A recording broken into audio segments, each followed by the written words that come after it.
utility function, the little von Neumann-Morgenstern utility function I have in that summand, doesn't have a subscript I on it. Okay? I purposely left it off, and people usually do. So the presumption then is that everybody has the same utility function. Everybody has the same preferences. And another thing about the summand is I've assumed that once you know who you are, you know what your income is going to be. But of course, instead of this little u of yi in there, I should really have the expected utility of each individual, and they should all have different utility functions. That, to me, would be a more convincing way to proceed with this analysis. Although I'm perfectly happy to accept this as a starting point to think about equity and distribution.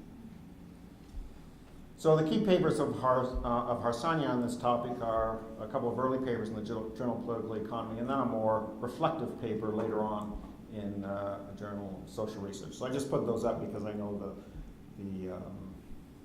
the presentations will be on the website for ARIA later, so at least I give you a few of the beginning papers. And I just wanted to point out that Harsanyi came to this sort of approach to thinking about social evaluation quite honestly. He did his first PhD in philosophy and his second one in economics, and not surprisingly, his interest in social evaluation was spurred by his supervisor, Kenneth Arrow. He did eventually win a Nobel Prize in '94, jointly with John Nash and Reinhard Zelten, but that was for his contributions to game theory. Although his contributions to decision-theoretic foundations of utilitarianism are very influential and very highly cited as well. So, risk inequality and welfare measurement. What are the techniques we use? Well, as Harris said, one of the most famous papers on risk measurement is the Rothschild-Stiglitz paper in 1970, where they argue that you can say that distribution Y is more risky than a distribution X if all risk averters prefer X to Y. That is equivalent, you can show that that is equivalent to the fact that Y can be obtained from X through a series of mean-preserving spreads. So start with X, put in a bunch of mean-preserving spreads. Each mean-preserving spread increases risk, and you get a new distribution Y, which is less desirable. And you can test that using second-order stochastic dominance techniques. In the same year in the same journal, same issue that Rothschild-Stiglitz published his paper, Atkinson published what I consider a companion piece on inequality measurement. So he has set his welfare function analysis up to be equivalent to risk measurement. So rather than saying all risk averters prefer X to Y, Y is more unequal than X if all symmetric concave social welfare functions prefer X to Y. If that's the case, then you can also show that equivalently that Y can be obtained from X through a series of regressive transfers. In other words, you can take money from a person in distribution X, give it to a person with more income, which is a regressive transfer, so that spreads them out. Okay? So that's equivalent to a mean-preserving spread. And you can test this using second-order stochastic dominance techniques. You can also test this using Lorentz curves. So X Lorentz dominates Y will be another equivalent situation.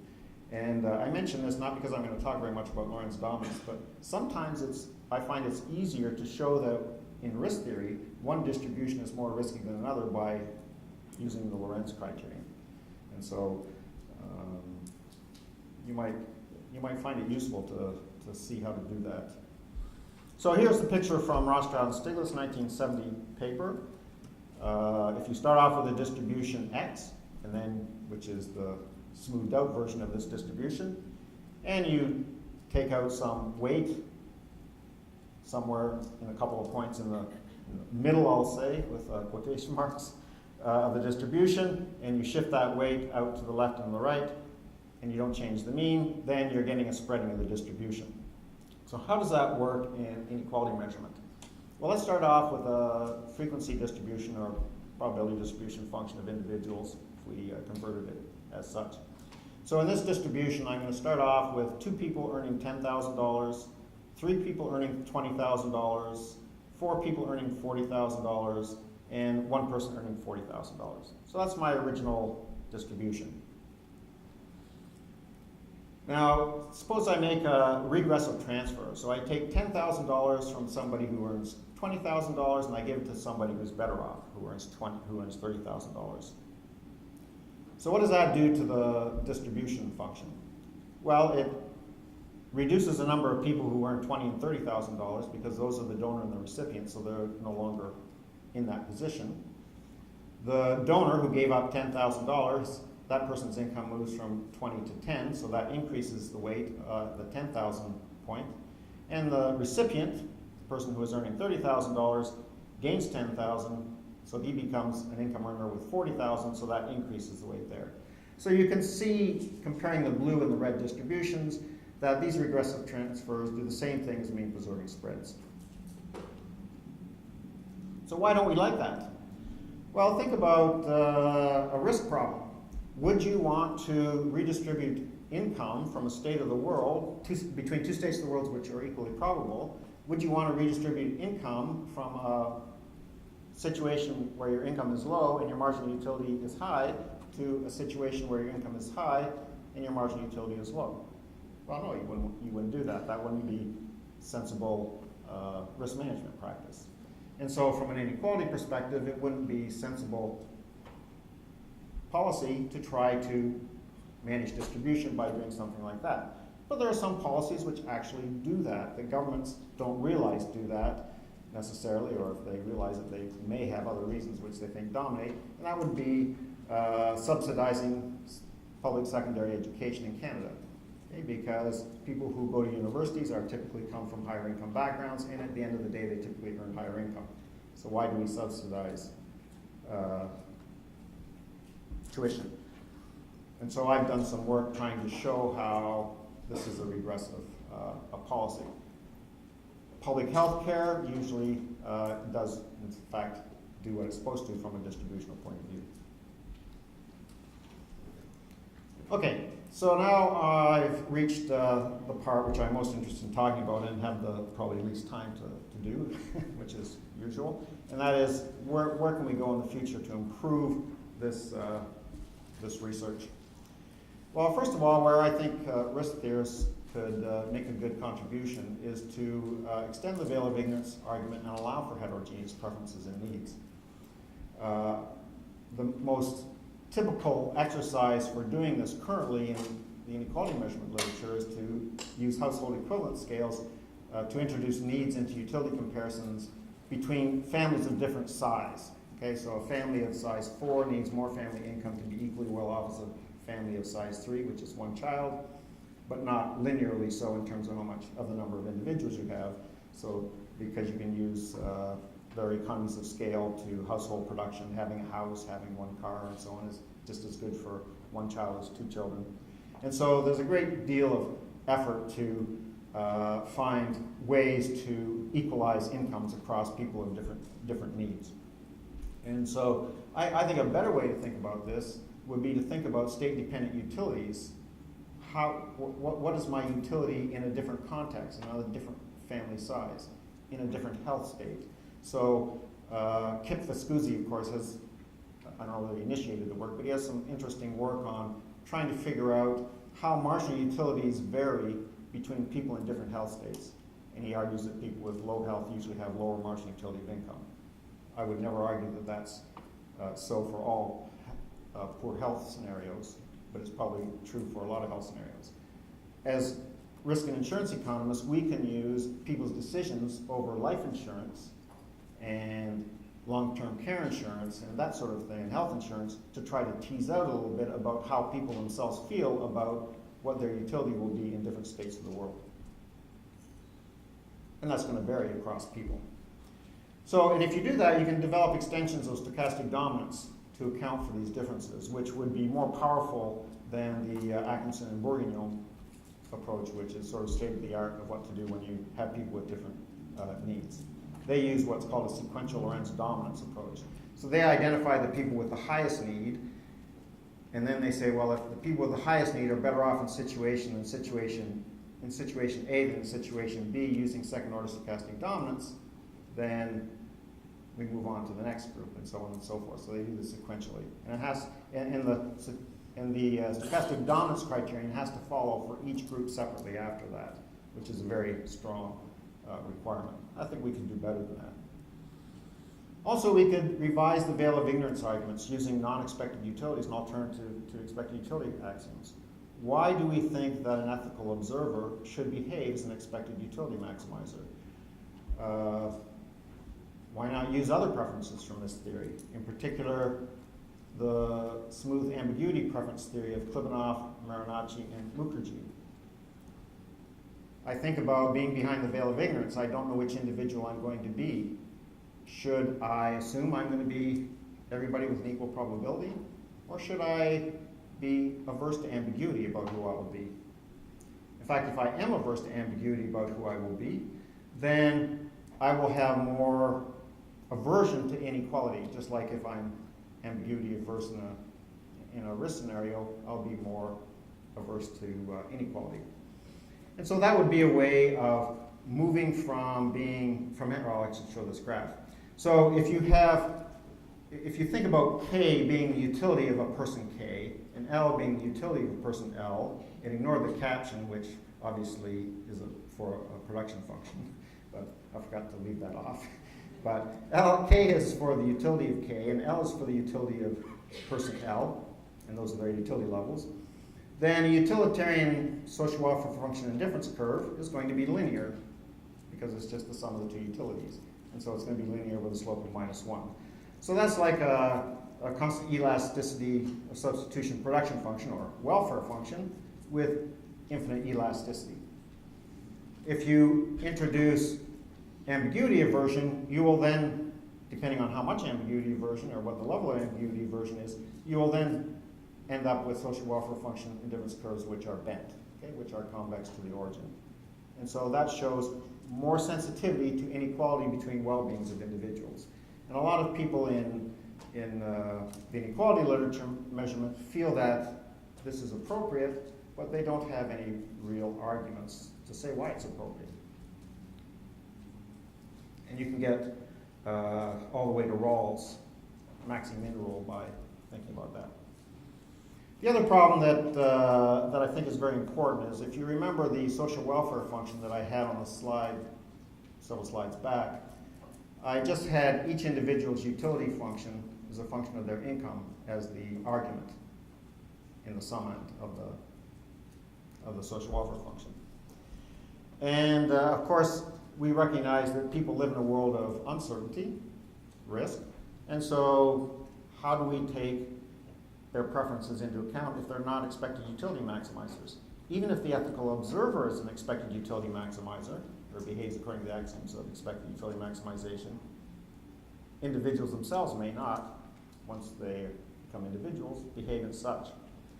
So conventional welfare economics assumes and is argued, sort of needs, that preferences are rational, coherent, and reflect well-being in some meaningful way. And usually there are a number of arguments put forward, and I think McQuillan and Sugden in a recent paper summarized these quite nicely. They argue that the reason that we like consumer sovereignty and we put people's own preferences represented by their utility functions in the social welfare function is that there are three reinforcing concepts here. We want to emphasize the normative value of happiness or well-being, so we stick the utility functions in there. We believe in their self-assessment of well-being. We believe that people will make choices that reflect their true level of well-being, and it has a certain flavor of freedom. Okay, I remember when I was a student at the LSE, for some reason, there was this BBC TV series with Milton Friedman being interviewed in 10 episodes, so it was really quite an in-depth discussion with Milton Friedman on his economic philosophy and so on. And the interviewer asked him one time in one of these sessions, why are you such a believer in the free market system? And he said, well, I believe that it's good for individuals in the sense that, on average, people will achieve higher levels of well-being than under socialism or other alternative systems. So, but even if I didn't believe that, I would argue in favor of that because I believe in freedom. People should be free to do as they like, as long as they don't impinge too much on other people's well-being. And so when I heard that, I thought he really should just rip up about 90% of his papers, because 90% of his papers are about how capitalism leads to effective levels of well-being. But he doesn't even care about that. That's a lexicographically second-order importance to him. He should have been talking about freedom all those years, because that's what he viewed as categorically more important. And in a sense, that reflects on the idea of what kind of preferences should we put in the social welfare function when people are not expected utility maximizers. So should we worry about this? Should we accept non-expected utility preferences? Well, if we do, that's going to lead to serious challenges for measuring risk as far as risk goes, but also for measuring inequality. And sometimes allowing non-expected utility preferences can lead to what I would consider at least possibly unintended redistributed prescriptions. So for example, if you have two groups of people who have the same first-order preferences over risk, so they have the same von Neumann-Morgenstern utility function, and they face the same lotteries in life, so they're otherwise, they're basically in the equal situation, but one is more ambiguity averse than the other. Then if you take that at face value, ex ante, in order to make the two people equivalently well off, you have to give more income to the more ambiguity averse individuals. And then once reality pans out, you will create a social class with more wealth and more income than another social class, simply because they are more ambiguity averse ex ante. And so I think that's something worth worrying about and thinking about. And also, preferences that incorporate loss aversion and so forth don't even necessarily satisfy transitivity and create serious problems if incorporated at face value for any social evaluation exercise. I don't know whether this would be true in regret theory or not. I meant to ask you before I gave the talk, but all these non-expected utility axioms have interesting welfare implications if you just stick them in a welfare function. So I'm going to skip the next couple slides, which are less important, because I just want to get to my conclusions. I know that later I'm moderating a session that Harris is in, so if I don't quit on time, he has obvious payback. So concluding remarks, I'm not going to summarize what I said, but many topics of our research involve important distributional implications, whether they're policies which deal with health care, annuities, pensions, even life insurance. These have important distributional implications. And so only looking at the efficiency perspectives might make us not so well heard in the policy debate. Of course, we should still think about the efficiency perspectives, but I think we should supplement it with this social construct of risk, which is social risk. And in particular, as I already mentioned, risk analysts are familiar with these tools, so it seems to our advantage to think about this. Okay, so let the discussion begin. Almost on time.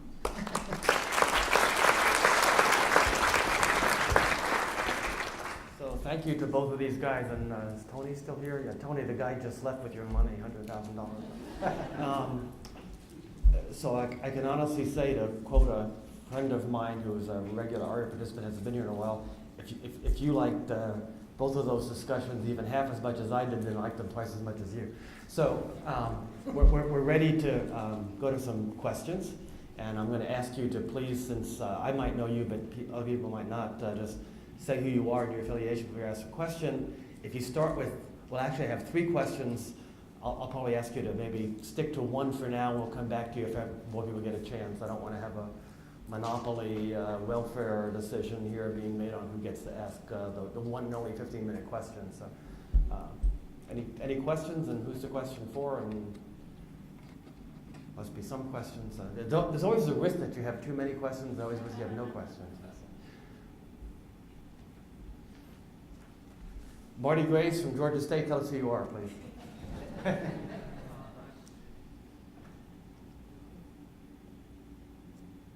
Well, I'm Marty Grace from Georgia State. And my question's for Mike.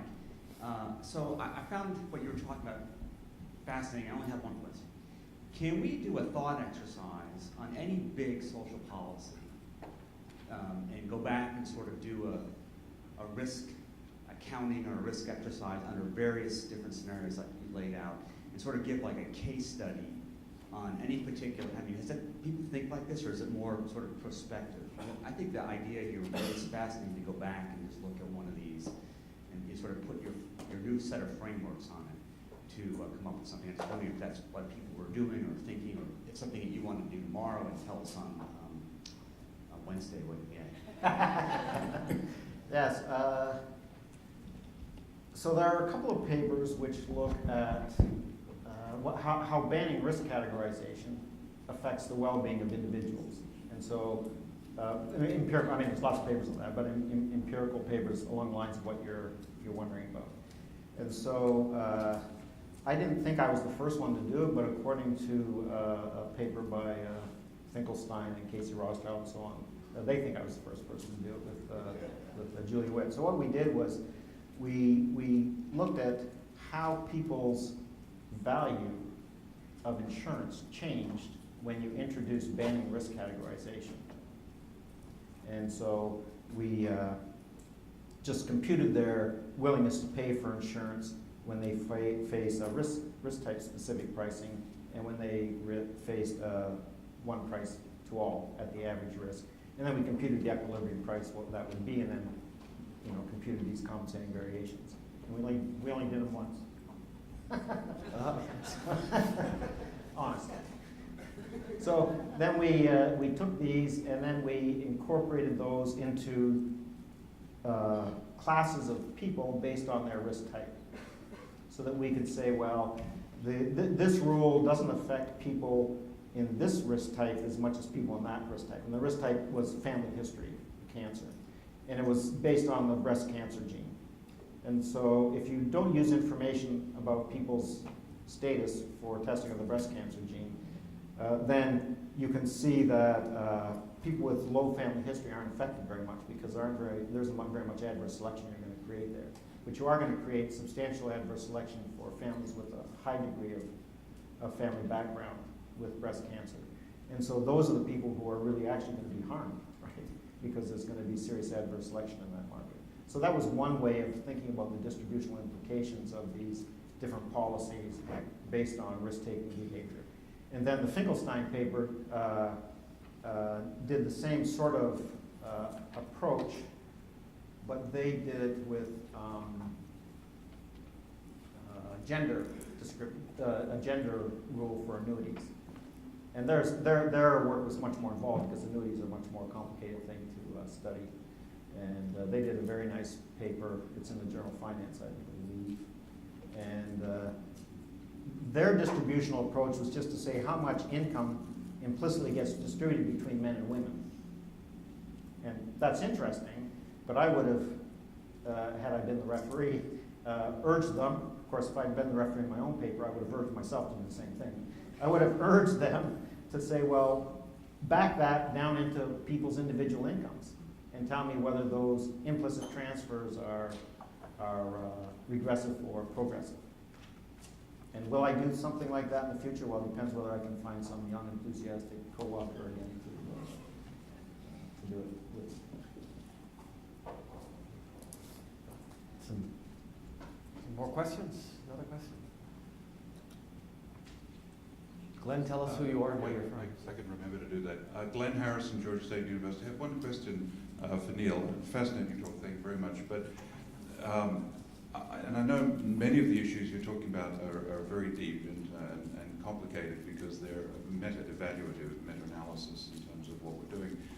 But would a first practical step to do what you're exhorting people to do would be to, and I'm channeling Lima here, simply being more explicit Bayesians in what we do. And I'm now pointing back at a theorist. No, you said some rather strident things about your faith in empirical papers, and I think you're probably overstating for the sake of getting people agitated. But it's also true in terms of the tinkering that theorists do, and even more important than that, the manner in which theory is selectively accessed when people are doing empirical work.